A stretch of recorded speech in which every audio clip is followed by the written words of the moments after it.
नमस्कार सर्वांना. आज आपण कृषी आणि पर्यावरणाचा पुढचा भाग अभ्यासतोय आणि आजच्या भागामधून तुमचे जानेवारी ते मार्च या दरम्यान जे काही कृषी आणि पर्यावरणाचा भाग होता तो संपूर्ण संपेल. आणि याच्यामध्ये आपण काय केलं की सगळा सोर्स उपलब्ध करून दिला की एवढंच करायचं आहे. म्हणजे तुमचं जानेवारी ते मार्च हे कृषी आणि पर्यावरणाचा संपूर्ण भाग संपणार आहे.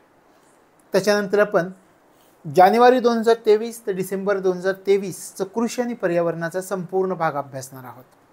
आज आपण सुरुवात करतोय. काही प्रश्न आहेत कालच्या भागातले आपले राहिलेले, त्याचा सुरुवात आपण करूयात. काळे पट्टे असलेल्या वाघांची सफारी सुरू करण्याची घोषणा कोणत्या राज्यानं केली आहे? आपण कालच अभ्यासलं मेलॅनिस्टिक टायगर सफारी, हे मी तुम्हाला समजावून सांगितलं. ओडिशा राज्यानं सुरू केली होती. तर ही टायगर सफारी कोणत्या राज्यानं केली आहे असं आपल्याला विचारलं. घोषणा कोणत्या राज्यानं? तर ओडिशा राज्य हे मी तुम्हाला सांगितलेलं होतं. त्याच्यानंतर एक जिल्हा पण मी तुम्हाला सांगितलेलं होतं. कोणता जिल्हा सांगितलेला होता? मयूरभंज जिल्हा. मयूरभंज जिल्हा, मयूरभंज हा जिल्हा आहे, डिस्ट्रिक्ट आहे. आणि बारीपाडा नावाचं गाव आहे. बारीपाडाजवळ, बारीपाडा या ठिकाणी ही मेलॅनिस्टिक टायगर सफारी, म्हणजे हे मेलॅनिस्टिक प्रकारचे वाघ आहेत आणि ते वाघ पाहण्याची संधी पर्यटकांना प्राप्त होणार आहे, म्हणून याला मेलॅनिस्टिक टायगर सफारी असं म्हटलं आहे. हे आपण काल पण याच्यावरती सविस्तर चर्चा केली. त्याच्यानंतर मी तुम्हाला हे पण सांगितलं की कोणत्या व्याघ्र प्रकल्पामध्ये ही सफारी सुरू झाली आहे. आता हे तुमचं पाठ पाहिजे. कोणत्या व्याघ्र प्रकल्प मी तुम्हाला सांगितलं होतं? सिमलीपाल व्याघ्र प्रकल्प. सिमलीपाल व्याघ्र प्रकल्पाजवळ, व्याघ्र प्रकल्प या प्रकल्पाजवळ ही सफारी सुरू झाली आहे. कोणत्या व्याघ्र प्रकल्पाजवळ? सिमलीपाल व्याघ्र प्रकल्प. लक्षात आलं? आता एक गोष्ट, मेलॅनिस्टिक वाघांचं जगातील एकमेव राज्य असं आपण म्हणतोय की ओडिशा, मयूरभंज, बारीपाडा. जगातील जंगलातील मेलॅनिस्टिक वाघ आहे त्यांचं एकमेव घर कुठं आढळून येतं? भारतातील ओडिशा या ठिकाणी आढळून येतं. तर अशा प्रकारे ही सफारी सुरू केली आणि अलीकडच्या कालावधीमध्ये सुरू केली, म्हणून आपल्यासाठी महत्त्वाची आहे. आपल्या प्रजासत्ताक दिनाच्या अगोदर 2 दिवस ही सफारी सुरू झाली, म्हणजे 24 जानेवारी 2024 मध्ये ही सफारी सुरू झाली आहे. लक्षात आलं? पुढच्या प्रश्नाकडे जाऊयात. कोणत्या देशामध्ये प्रथमच मादी गेंड्यावर गर्भरोपण प्रक्रिया यशस्वी झाली आहे? हा फेरी IMP म्हणून प्रश्न करून ठेवा. कोणत्या देशामध्ये प्रथमच मादी गेंड्यावर गर्भरोपण प्रक्रिया यशस्वी झालेली आहे? कोणत्या देशामध्ये झाली आहे? केनिया या देशामध्ये झाली आहे. पहा काय झालंय की हे जे मादी गेंडे आहेत ना, ही जमात लुप्त होत चालली आहे, संकटात सापडली आहे. मग यांनी काय केलं की एक गेंडा घेतला आणि त्याच्यावर गर्भरोपण प्रक्रिया केली आणि ती प्रक्रिया यशस्वी झालेली केनिया देशामध्ये.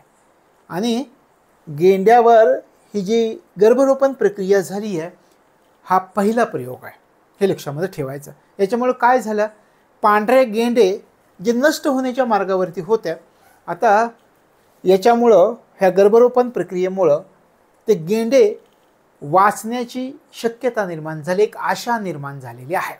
तशा प्रकारे कोणत्या देशामध्ये प्रथमच मादी गेंड्यावर गर्भरोपण प्रक्रिया यशस्वी झाली आहे? केनिया या देशामध्ये सुरू झाली आहे, यशस्वी झालेली आहे. पुढचा प्रश्न पहा.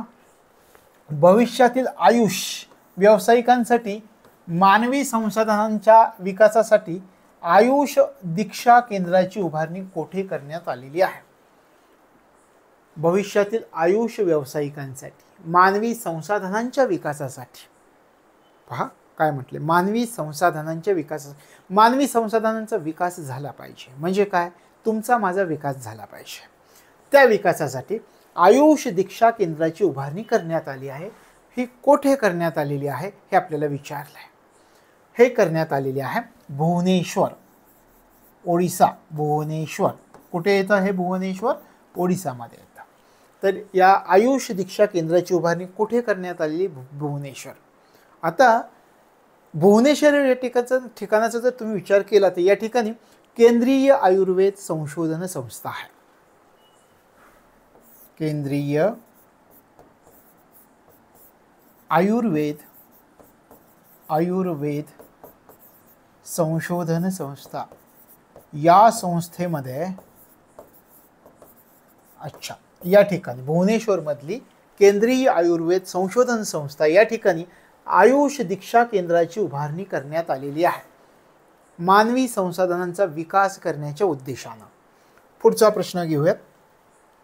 आता प्रश्न मोठा आहे, व्यवस्थित समजावून घ्यायचा. International union for conservation of nature IUCN याच्या रेड लिस्टमध्ये कोणत्या प्राण्याचे प्रथमच मूल्यांकन करण्यात आले आहे आणि त्याला असुरक्षित म्हणून वर्गीकृत करण्यात आलेला आहे? महत्त्वाचा प्रश्न आहे बरं का, हा महत्त्वाचा प्रश्न आहे. IUCN ची रेड लिस्ट की जे प्राणी लुप्तप्राय होण्याच्या मार्गावरती आहेत, जे प्राणी संकटामध्ये सापडलेत, त्याला उद्देशून रेड लिस्ट म्हटलं आहे. त्या रेड लिस्टमध्ये एका प्राण्याचं प्रथमच मूल्यांकन करण्यात आलेलं आहे आणि त्याला म्हणजे त्या प्राण्याला असुरक्षित म्हणून वर्गीकृत केलं गेलेलं आहे. तो प्राणी कोणता? तो प्राणी आहे हिमालयन लांडगा.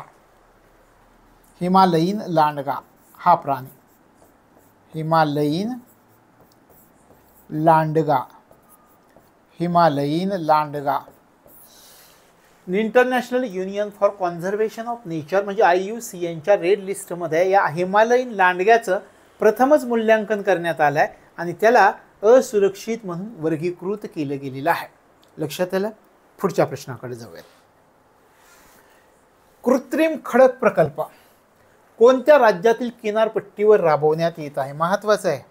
मुख्य परीक्षेच्या दृष्टिकोनातून आणि पूर्व परीक्षेच्या दृष्टिकोनातून पण हा प्रश्न आपल्याला माहिती असणं गरजेचं. कृत्रिम खडक प्रकल्प कोणत्या राज्यातील किनारपट्टीवर राबवलं जातं? केरळ राज्याच्या किनारपट्टीवरती राबवलं जातं. केरळ राज्याच्या किनारपट्टीवर हा कृत्रिम खडक प्रकल्प राबवला जातो. लक्षात आलं? पुढच्या प्रश्नाकडे जाऊयात. जानेवारी 2023 ते डिसेंबर 2023 या कालावधीत कोणत्या राज्यात सर्वाधिक 48 वाघांचा मृत्यू झाला? असा प्रश्न विचारला. सर्वाधिक वाघांचा मृत्यू होणारं राज्य मी तुम्हाला महाराष्ट्र सांगितलं होतं, आठवतंय का? महाराष्ट्र. सर्वाधिक वाघांचा मृत्यू कुठे झाला आहे? महाराष्ट्रामध्ये सर्वाधिक वाघांचा मृत्यू झाला आहे. या संख्येवरती जाऊ नका. सर्वाधिक वाघांचा मृत्यू होणारं राज्य कोणतं?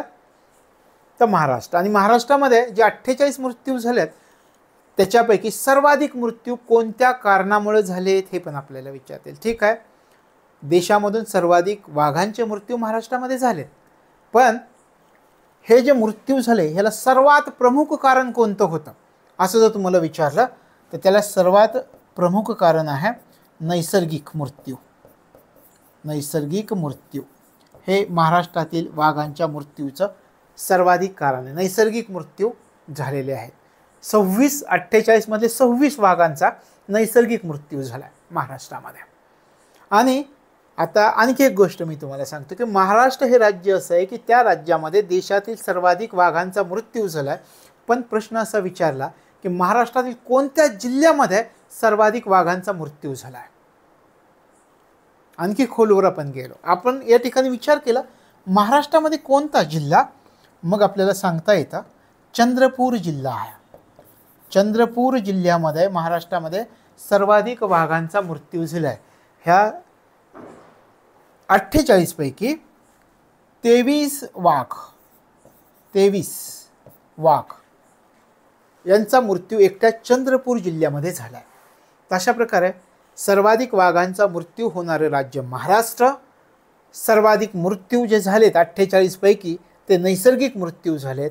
आणि महाराष्ट्रामध्ये सुद्धा सर्वात जास्त वाघांचा मृत्यू कोणत्या जिल्ह्यामध्ये झाला आहे तर चंद्रपूर जिल्ह्यामध्ये झालेला आहे.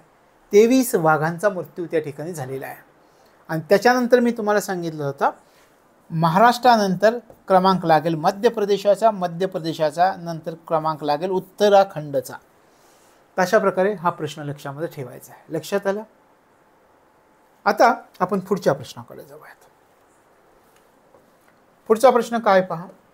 देशाच्या प्रत्येक गावातील शेतकऱ्यांना वेळेमध्ये हवामान अंदाज मिळावेत यासाठी भारतीय हवामानशास्त्र विभागातर्फे कोणता उपक्रम सुरू करण्यात आला आहे?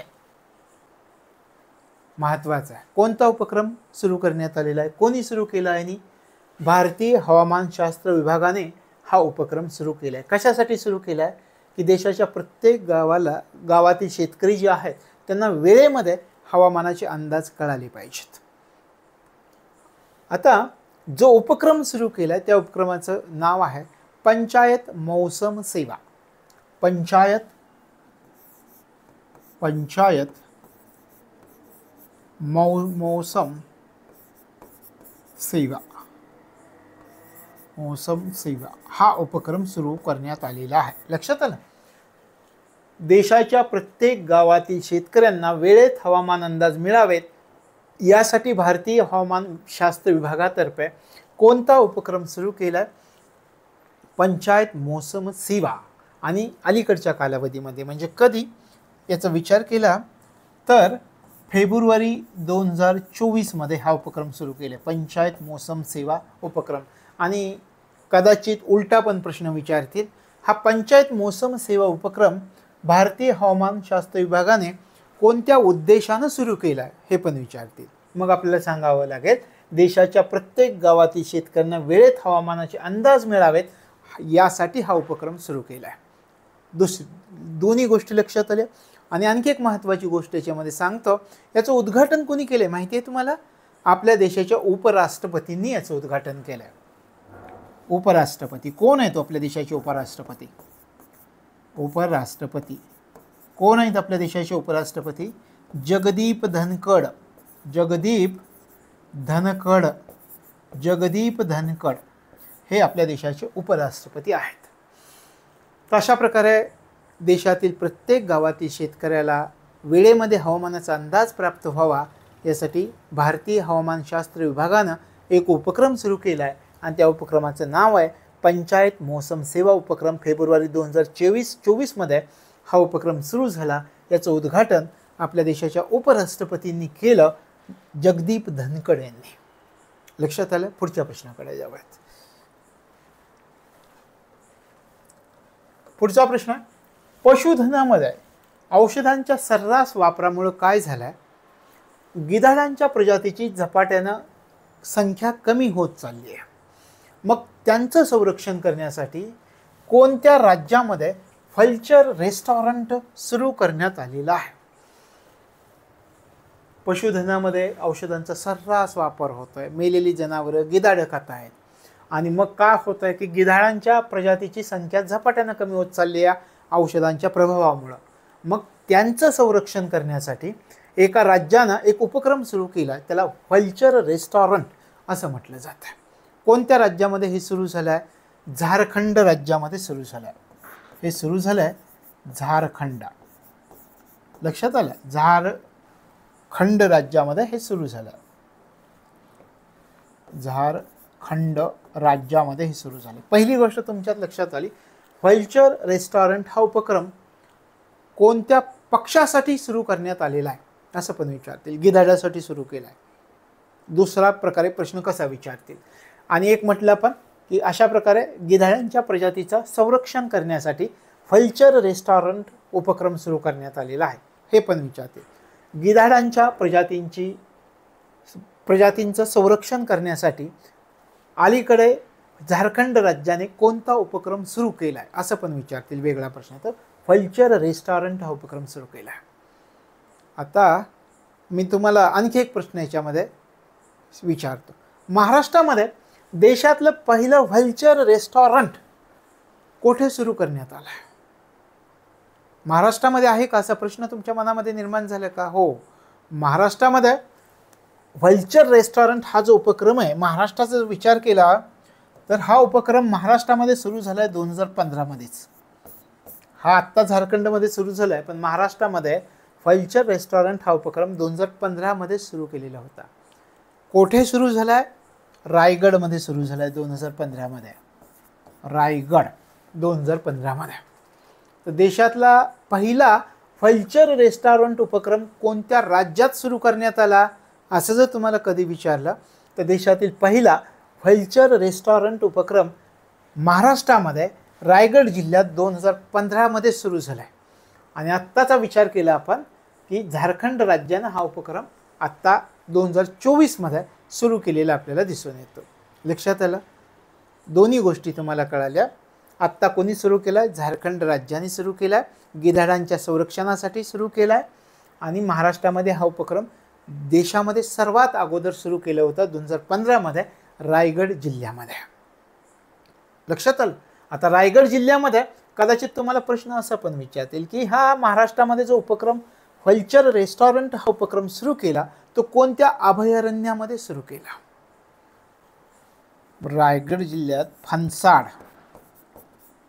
फणसाड वन्यजीव अभयारण्य इथे महाराष्ट्रातील हा उपक्रम 2015मध्ये सुरू झाला. झाल्या सगळ्या संकल्पना क्लिअर? आत्ताचं पण कळालं की व्हल्चर रेस्टॉरंट उपक्रम कशासाठी? पहिला प्रश्न विचारा, गिधाडांच्या संरक्षणासाठी. लक्षात आलं? पुन्हा आपण विचारलं की कोणत्या राज्यात हा सुरू झाला आहे? झारखंड राज्यात सुरू झाला आहे सध्या. मग याच्या अगोदर व्हल्चर रेस्टॉरंट उपक्रम सुरू करणारं देशातलं पहिलं राज्य कोणतं? या पण प्रश्नाचा आपण विचार केला.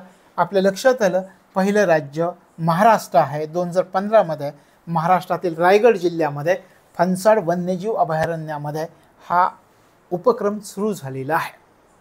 लक्षात आलं? आता पुढच्या प्रश्नाकडे आपण जाऊयात. 2023 आत्तापर्यंत सर्वाधिक उष्ण वर्ष ठरलं आहे अशी माहिती कोणत्या युरोपीय पर्यावरण विषयक संस्थेने दिली आहे? सरळ सरळ प्रश्न विचारला आहे. राज्यसेवेच्या विद्यार्थ्यांसाठी हा प्रश्न महत्त्वाचा आहे. पर्यावरणाचा पण तिथे तुम्हाला अभ्यास करावा लागतो. तर इथे 2023 म्हणजे 2023 हे वर्ष जे आहे ते आत्तापर्यंत सर्वाधिक उष्ण वर्ष ठरलं आहे अशी माहिती कोणत्या युरोपीय पर्यावरण विषयक संस्थेनं दिली? त्या पर्यावरण विषयक संस्थेचं नाव आहे कोपर्निकस.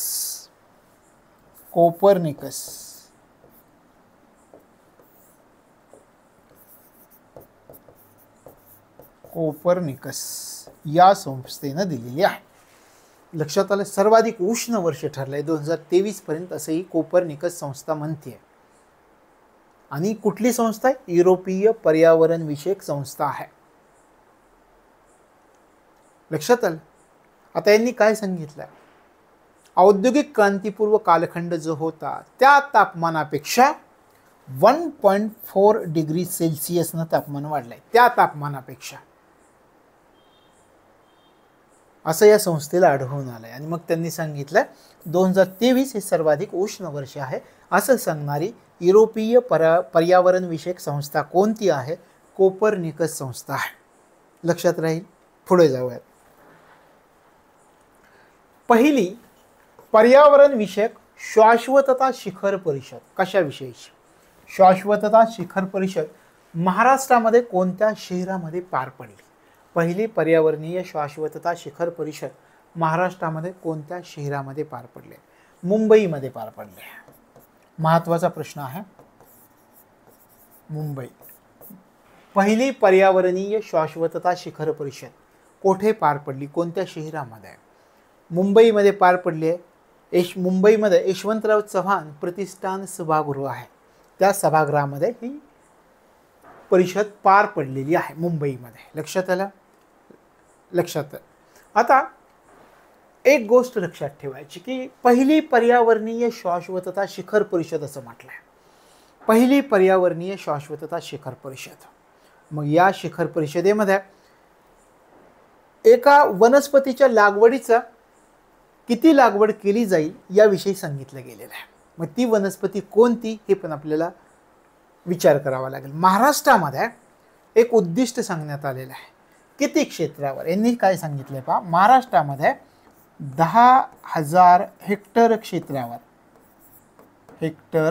क्षेत्र महाराष्ट्रामध्ये 10,000 हेक्टर क्षेत्रावरती कशाची लागवड करण्यात येणार आहे हे या परिषदेमध्ये सांगितलं. बांबू लागवड महाराष्ट्रातील 10,000 हेक्टर क्षेत्रावरती बांबू लागवड केली जाईल असं या परिषदेमध्ये सांगितलं. आणि ही परिषद पहिली पर्यावरणीय शाश्वतता शिखर परिषद मुंबईला भरली होती. लक्षात आलं? पुढच्या प्रश्नाकडे पाहूयात. कोणत्या देशानं हिमबिबट्याला आपलं राष्ट्रीय चिन्ह म्हणून अधिकृतपणे घोषित केलं? कोणत्या देशानं हिमबिबट्याला आपलं राष्ट्रीय चिन्ह म्हणून घोषित केलं? किर्गिझिस्तान असं त्याचं नाव आहे.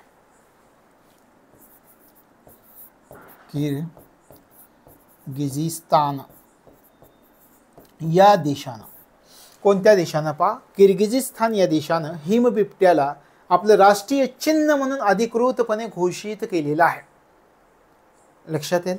आता किर्गिज संस्कृतीमध्ये हिमबिबट्याला महत्त्वाचं स्थान आहे. तुम्ही म्हणाल काय महत्त्वाचं स्थान आहे? आपल्या देशामध्ये आपण महानतेचं, धैर्याचं, लवचिकतेचं प्रतीक म्हणून एखादी गोष्ट स्वीकारलेली असते. आणि मग या किर्गिझिस्तान या देशामध्ये सुद्धा महानता, धैर्य किंवा लवचिकतेचं प्रतीक म्हणून कोणाला ओळखलं जातं? तर हिमबिबट्याला ओळखलं जातं. आणि म्हणून किर्गिझिस्तान या देशानं हिमबिबट्याला आपलं राष्ट्रीय चिन्ह म्हणून अधिकृतपणे घोषित केलेलं आहे. हे लक्षामध्ये ठेवा. लक्षात राहील. पुढच्या प्रश्नाकडे जाऊया. प्रश्न पहा. केंद्र सरकारनं 5 जानेवारी 2024 रोजी रेल्वेला पर्यावरण पूरक बनवण्यासाठी कोणत्या देशाच्या एजन्सी सोबत कराराला मंजुरी दिली आहे? केंद्र सरकारनं काय केलं आहे की आपली जी रेल्वे आहे ती पर्यावरण पूरक बनवता आली पाहिजे म्हणून एका देशाच्या एजन्सी सोबत करार केला आहे. तर तो देश कोणता? तो देश आहे अमेरिका. अमेरिका या देशाच्या एजन्सी सोबत करार केलेला आहे. एजन्सीचं नाव काय आहे? USAID हे एजन्सीचं नाव आहे. या एजन्सीसोबत अमेरिकेच्या या एजन्सीसोबत करार केलेला आहे. United States agency USA, United States agency for कशासाठी? International development. United States agency for international development. तशा प्रकारे रेल्वेला पर्यावरणपूरक बनवायचं. मग अमेरिका या देशाच्या या संस्थेवर म्हणजे United States agency for international development या संस्थेबरोबर किंवा या एजन्सीसोबत कराराला मंजुरी दिलेली आहे. लक्षात येतं. मग तुम्ही म्हणाल सर हे रेल्वेला पर्यावरण पूरक बनवायचं कसं बनवाल हो तुम्ही? रेल्वेला अक्षय तंत्रज्ञान म्हणजे काय? सौर ऊर्जा, पवन ऊर्जा, तशा प्रकारे या ऊर्जेचा कसा वापर करता येईल आणि त्याच्यामधून काय? तर आपलं जे ध्येय आहे की 0 कार्बन उत्सर्जन आपल्याला साध्य करायचं आहे त्यासाठी मदत केली जाणार आहे. मग त्यासाठी या एजन्सीची मदत घेतली. ती एजन्सी अमेरिकेची आहे. लक्षात आलं. ते लक्षामध्ये ठेवायचं. पुढचा प्रश्न पाहूयात. भोपाळ मध्य प्रदेश येथील प्राणी संग्रहालय आणि प्राणी बचाव केंद्रात 5 जानेवारी 2024 रोजी भारतातील सर्वाधिक वयाच्या नर स्लॉथ अस्वलाचा मृत्यू झाला. या अस्वलाचं नाव कोणतं आहे? दीर्घायुष्य ठरलं हे अस्वल. आणि कुठे आहे? भोपाळ मध्य प्रदेश येथील प्राणी संग्रहालय आणि प्राणी बचाव केंद्रामध्ये जानेवारी 2024 मध्ये भारतातील सर्वाधिक वयाच्या अस्वलाचा मृत्यू झालाय. या अस्वलाचं नाव कोणतं आहे? त्याचं नाव आहे बबलू. बबलू या नावाने त्याला ओळखलं जात होतं. बबलू हे नाव तुमच्या लगेच लक्षात ठेवा. बबलू. लक्षात आलं. पुढच्या प्रश्नाकडे जा. 1 जानेवारी 2024 कोणत्या देशाच्या पश्चिम किनाऱ्याला 7.6 रिश्टर तीव्रतेचा भूकंपाचा धक्का बसलाय? म्हणजे नवीन वर्षाच्या पहिल्याच दिवशी धक्का बसला. दुर्दैवी गोष्ट आहे. तर हा कोणत्या देशाच्या पश्चिम किनाऱ्याला आणि किती रिश्टर स्केल तीव्रतेचा होता? 7.6 रिश्टर स्केल तीव्रतेचा भूकंपाचा धक्का बसलाय. तो देश आहे जपान. जपानमध्ये एक प्रांत आहे इशिकावा प्रांत असं म्हटलं जातं त्याला. इशिकावा. जपानमधील इशिकावा प्रांत या ठिकाणी हा भूकंपाचा धक्का बसला. त्याची तीव्रता 7.6 रिश्टर स्केल आहे. लक्षात आलं. आणि आपल्या सर्वांना माहिती आहे की जगातील सर्वाधिक भूकंप प्रवण देश कोणता? हा जपानच आहे. अशा प्रकारे हे जपानच्या बाबतीत लक्षामध्ये ठेवायचं. पुढच्या प्रश्नाकडे जाऊया.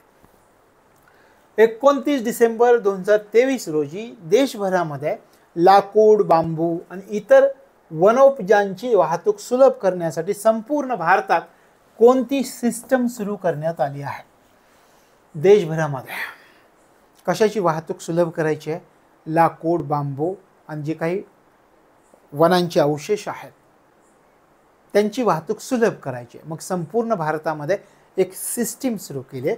त्या सिस्टीमला कोणत्या नावानं ओळखलं जातं? NTPS या नावानं या सिस्टीमला ओळखलं जातं. National transit pass system. National transit pass system. लक्षात आलं?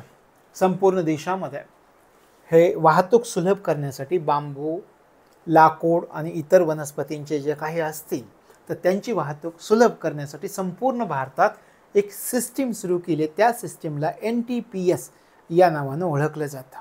काय, कशासाठी हे केलं आहे? वन नेशन वन पास ही योजना कशासाठी आहे असं तुम्हाला विचारतील. वन नेशन वन पास ही योजना, या योजनेचा उद्देश कोणता आहे? आता वन नेशन वन इलेक्शन पण तुम्ही ऐकत असाल, पण या ठिकाणी आपल्याला परीक्षेत जर विचारलं वन नेशन वन पास ही व्यवस्था कशाशी संबंधित आहे, मग आपल्याला माहिती पाहिजे आपल्या देशातील लाकूड, बांबू आणि इतर जे काही वनस्पतींचे अवशेष आहेत त्यांची वाहतूक सुलभ करण्यासाठी संपूर्ण भारतात एकच पास योजना सुरू केली. त्याला NTPS असं म्हटलं आहे, नॅशनल ट्रान्झिट पास सिस्टम. म्हणजे वन नेशन वन पास योजना पण याला म्हटलं जातं. हे लक्षामध्ये ठेवायचं आहे. पुढच्या प्रश्नाकडे जाऊयात.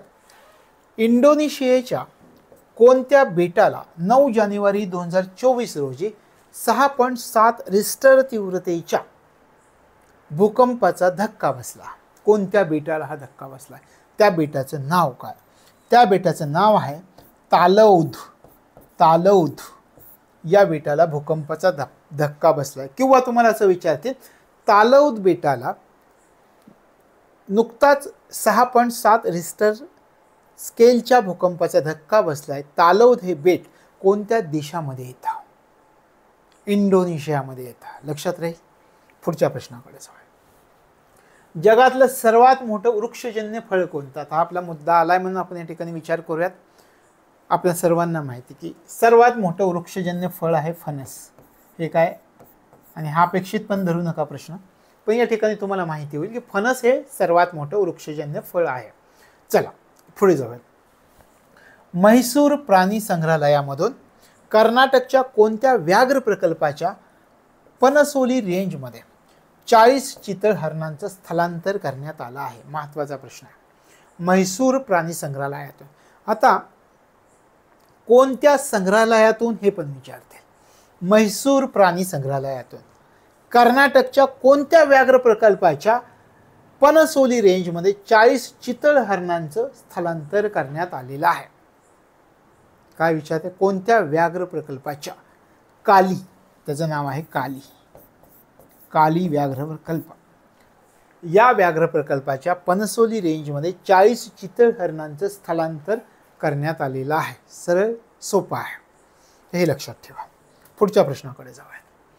ग्रेट निकोबारला शिपिंग हब आणि पर्यटन स्थळ म्हणून विकसित केल्यास कोणती स्थानिक जमाती नष्ट होऊ शकते अशी चेतावणी तज्ज्ञांनी दिली आहे? अतिशय महत्त्वाचा प्रश्न आहे. ग्रेट निकोबारला आपण डेव्हलप करण्याचा प्रयत्न करतो आहे. त्या ठिकाणी पर्यटक आले पाहिजे, त्या ठिकाणी मोठ्या प्रमाणामध्ये मॉल्स उभारले पाहिजेत, परदेशातली लोकं आली पाहिजे, आपल्या देशातली लोकं गेली पाहिजेत. दुसऱ्या देशात जाण्यापेक्षा आपल्या देशात जाऊ द्या. मग हे पर्यटन स्थळ म्हणून विकसित जर केला तर तज्ज्ञ काय म्हणतात, तुम्ही जर असं याला विकसित केलं पर्यटन स्थळ म्हणून तर एक स्थानिक जमात नष्ट होऊ शकते. मग ती जमात कोणती हे आपल्याला माहिती असणं गरजेचं आहे. त्या जमातीचं नाव आहे शॉम्पेन. शॉम्पेन, शॅम्पेन नाही बरं, शॉम्पेन. शॉम्पेन ही जमात नष्ट होऊ शकते अशी चेतावणी तज्ज्ञांनी दिली आहे. महत्त्वाचं आहे का? महत्त्वाचं पहा. ग्रेट निकोबारला शिपिंग हब आणि पर्यटन स्थळ म्हणून विकसित केल्यास शॉम्पेन ही स्थानिक जमात नष्ट होऊ शकते अशी चेतावणी तज्ज्ञांनी दिली आहे. पुढचा प्रश्न पहा. कोणत्या जंगलामध्ये शास्त्रज्ञांना पृथ्वीवरील ॲनाकोंडाची सर्वात मोठी प्रजाती सापडली आहे? ॲनाकोंडा माहीत असेल तुम्हाला, पिक्चरमध्ये तुम्ही पाहिलं असेल. हे ॲमेझॉन जंगलामध्ये सापडले आहे, ॲमेझॉन जंगलामध्ये, आणि 7.5 मीटर लांब आहे. 7.5 मीटर लांब. तर अशा प्रकारे ॲमेझॉन जंगलामध्ये शास्त्रज्ञांना पृथ्वीवरील ॲनाकोंडाची सर्वात मोठी प्रजाती सापडली आहे. पुढच्या प्रश्नाकडे जाऊयात. कोणत्या राज्यानं निलगिरी मार्टेन सारख्या कमी ज्ञात प्रजातींचं संरक्षण करण्यासाठी लुप्तपाय प्रजाती संवर्धन निधी सुरू केला आहे? लुप्तपाय प्रजाती संवर्धन निधी कोणत्या राज्यामध्ये सुरू करण्यात आलेला आहे हे आपल्याला विचारते. तर हे लुप्तपाय प्रजाती संवर्धन निधी हा तामिळनाडू राज्यामध्ये सुरू करण्यात आलेला आहे. तामिळनाडू या राज्यामध्ये सुरू करण्यात आलेले आहे. अशा काही जाती की ज्या पुढे नष्ट होऊ शकतील अशा प्रजातींचं संवर्धन करण्यासाठी एक निधी उभारला गेलेला आहे. कोणत्या राज्यामध्ये? तामिळनाडू राज्यामध्ये. निधीचं नाव काय आहे? लुप्तप्राय प्रजाती संवर्धन निधी असं त्या निधीला म्हटलं जातं. पुढचा प्रश्न पहा. कोणत्या राज्यात घरोघरी जाऊन सर्वसमावेशक जातीनिहाय सर्वेक्षण करण्याची तरतूद असलेलं विधेयक 16 फेब्रुवारी 2024 रोजी मंजूर करण्यात आलं? काय पहा, देशासाठी अपमानास्पद गोष्ट आहे. इंग्रजांनी जाती जातींमध्ये भांडणं लावली, आपल्या देशावरती 150 वर्षापेक्षा जास्त राज्य केलं, आणि आजही आपण इंग्रज गेले तर तेच करतोय की तुझी जात कोणती, माझी जात कोणती. मग तेलंगणा हे राज्य, तेलंगणा राज्यामध्ये घरोघरी जाऊन सर्वसमावेशक जातीनिहाय सर्वेक्षण करण्याची तरतूद असलेलं विधेयक 16 फेब्रुवारी 2024 रोजी मंजूर झालं आहे. ते तेलंगणा राज्यामध्ये मंजूर झालं, हे लक्षामध्ये ठेवायचं. लक्षात आलं? पुढे जाऊयात आपण.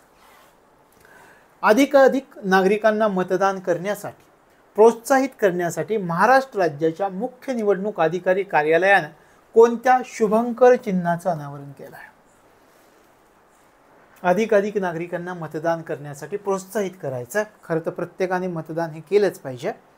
तर या महाराष्ट्र राज्याच्या मुख्य निवडणूक अधिकारी कार्यालयानं कोणत्या शुभंकर चिन्हाचं अनावरण केलं आहे?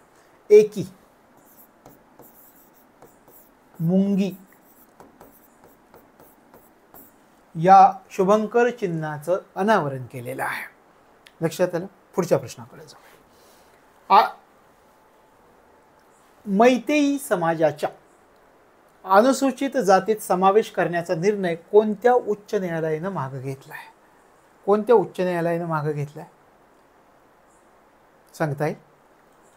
मैतेई समाजाच्या अनुसूचित जमातीचा समावेश करण्याचा निर्णय कोणत्या उच्च न्यायालयानं मागे घेतला आहे? मणिपूरच्या उच्च न्यायालयानं मागे घेतला आहे. मणिपूरच्या उच्च न्यायालयानं मागे घेतलेला आहे. लक्षात आलं? पुढच्या प्रश्नाकडे जाऊयात.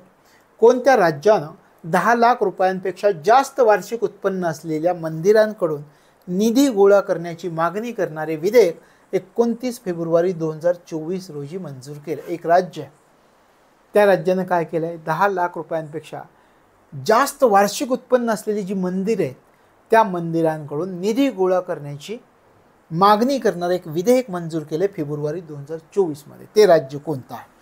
कर्नाटक. कर्नाटक हे राज्य आहे. पुढचा प्रश्न. उत्तर प्रदेशातील स्वामी प्रसाद मौर्य यांनी कोणत्या पक्षाची स्थापना केली आहे? आता हे राजकीय आहेत काय काय, तर हे आपल्याला माहिती असणं गरजेचं आहे. राष्ट्रीय शोषित समाज पक्ष, राष्ट्रीय शोषित समाज पक्षाची स्थापना झाली आहे.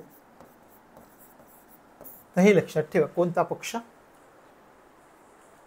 ऑनलाईन किरकोळ व्यवसायात आपली भागीदारी वाढवण्यासाठी कोणत्या कंपनीनं बिटसिला कंपनी विकत घेतली आहे? ऑनलाईन किरकोळ व्यवसायात आपली भागीदारी वाढवण्यासाठी कोणत्या कंपनीनं बिटसिला नावाची कंपनी विकत घेतलेली आहे? तर ई कॉमर्स पेटीएम या कंपनीनं घेतलेली आहे. ई कॉमर्स पेटीएम या कंपनीनं विकत घेतलेली आहे. तर अशा प्रकारे हाचा भाग शेवटच्या काही टप्प्यामध्ये 4-5 प्रश्न आपण राजकीय स्वरूपाचे अभ्यासले. त्याच्या अगोदरचे सर्व प्रश्न कृषी आणि पर्यावरण याच्यावरचे होते. आता जानेवारी ते मार्च या दरम्यान कृषी आणि पर्यावरण बिनधास्तपणे तुम्ही सांगू शकता की अभ्यासक्रम पूर्ण झाला आहे. आता याच्यानंतर आपण म्हटल्याप्रमाणे जानेवारी 2023 ते डिसेंबर 2023चं कृषी पर्यावरण पाहूयात, म्हणजे जेणेकरून तुम्हाला ही जी कंबाईनची परीक्षा आहे, राज्यसेवेची परीक्षा आहे, त्याच्यामधले प्रश्न कव्हर होतील सगळे. तर या ठिकाणी आपण आज थांबतो. भेटूयात पुढच्या भागामध्ये. तोपर्यंत तुम्हाला तुमच्या अभ्यासासाठी मनापासून शुभेच्छा.